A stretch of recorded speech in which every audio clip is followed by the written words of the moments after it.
Hey Juventini, welcome back to the All Juve Cast channel where it's all Juve all the time. I'm Alberto. I'm going to bring you another episode of the Juventus news updates, all right? And this one's going to be to December 26th.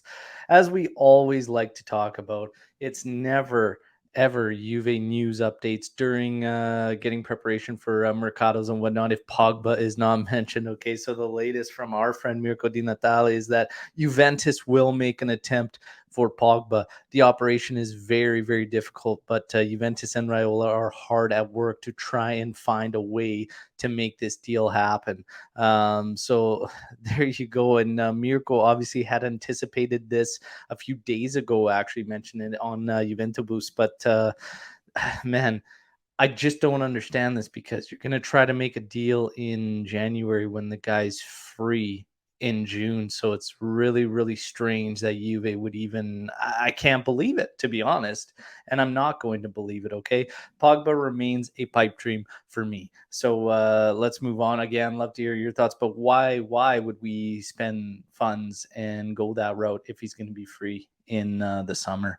It just doesn't really make sense. And if somebody else is going to go out there and make that type of deal to get him, that's fine by me because honestly, we have just too many areas that require attention. So I'd be shocked if that was the route that Juventus ended up going, especially with some of the other news that we'll get to in a bit. Okay. Now, in order for Juventus to even bring players in, obviously we need to sell Ramsey. Of course, will be a solution that he will be leaving. Arthur has not impressed so far and could be leaving on a loan. Sevilla and Arsenal are interested, and PSG isn't a pipe dream. Rabiot is not convinced, apparently, by Newcastle, who has interest in the Frenchman. So, again, we talked about this on yesterday's episode that basically all our midfielders, aside from Locatelli, are free game. So it'll be interesting to see what ends up happening. They continue on with Kulashevsky and McKennie, okay? Juventus wanting around 35 million euros. Okay. And then an offer arrives. They will be sold, apparently. Arsenal being interested and Tottenham interested in both those players. Obviously, Fabio Paratici over there, being the director at Tottenham, knows these players well and brought them into Juventus. Okay. So we'll see what ends up happening there. But yeah, something could happen with both of those players. Well, one of those players. We won't be getting rid of both, but we'll see what ends up happening. In terms of Delict, Juve considered Delict untouchable. He has a contract, okay, until 2024, is on a salary of 8 million euros plus 4 million euros in bonuses. Juve still need to pay 30 million euros, okay, of the 75 million euros to Ajax. So that's a big kicker as well. At the end of the season, his release clause kicks in of 125 million euros and it's activated. In 2023, it raises to 140 million euros. Even at 125, I find that tough pill to swallow for a lot of clubs right now on a center back. So I'd honestly just anticipate Dilick staying, unless, of course, the will of the player is to leave. If he chooses to leave, then yeah, expect a deal and potentially guys trying to break down that release clause and buy him without that release clause at 125. Obviously, you would love to see Juve stick to their guns and get that release clause.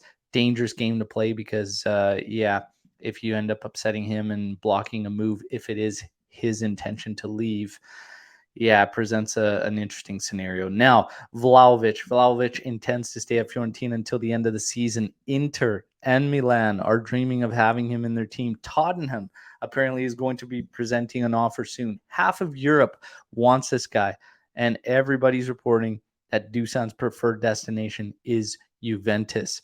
It is up to Juventus to reach the 70 million euros that Fiorentina would like for him. And that should be in the summer. So it's going to be interesting to see if Juve goes all in and splashes on Dusan Vlahovic. All right. Yeah, and that's really it. There are some more news reports, of course, about just certain journalists reinforcing the fact that Barcelona and several other clubs have asked about Delict. The reports were saying that Juve is open to the sale and whatnot, but Now we have some of the top guys, including Mirko Di Natale, basically just saying no. Juventus he is untouchable for Juventus, and they want to continue with him for next season. So there you have it. Di Marzio's coming out with some interesting stuff here, but he hasn't been strong with Juventus in terms of the updates. But he's got Juve want to reinforce the attack this summer. Juve want an experienced striker for the next 6 months on a free loan or with the right to buy in the summer. A profile like Milik or Icardi depends on their clubs wanting to do business. I can't see us going in on those guys with any type of obligation or purchase to buy. So I just can't buy into this one. I'm going to say no thanks. Also, Milik was linked with us early last season and whatnot. Obviously, he was one of the names floating around before we got Morata back. So, yeah, I didn't even know the guy was still playing anywhere. So, yeah, let's leave that one alone, okay?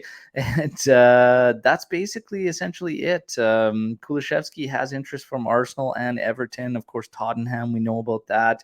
In case of a move there, Juve would probably just bolster the attack in the summer. Again, Scamacca is another name. So you're starting to think that Scamacca might be in play regardless of the splash on Dusan Vlahovic. Where does that put Moise Kean? Again, we're waiting to find out the terms of Moise Kean's obligation. What makes an obligation? You'd have to think it's very, very minimal stipulations because Raiola would want the deal to go through. So be interesting to see what happens here. But that's it for your news today. Love to hear what you guys' thoughts are on this, of course, and the potential of McKennie or Kulashevsky going to Tottenham.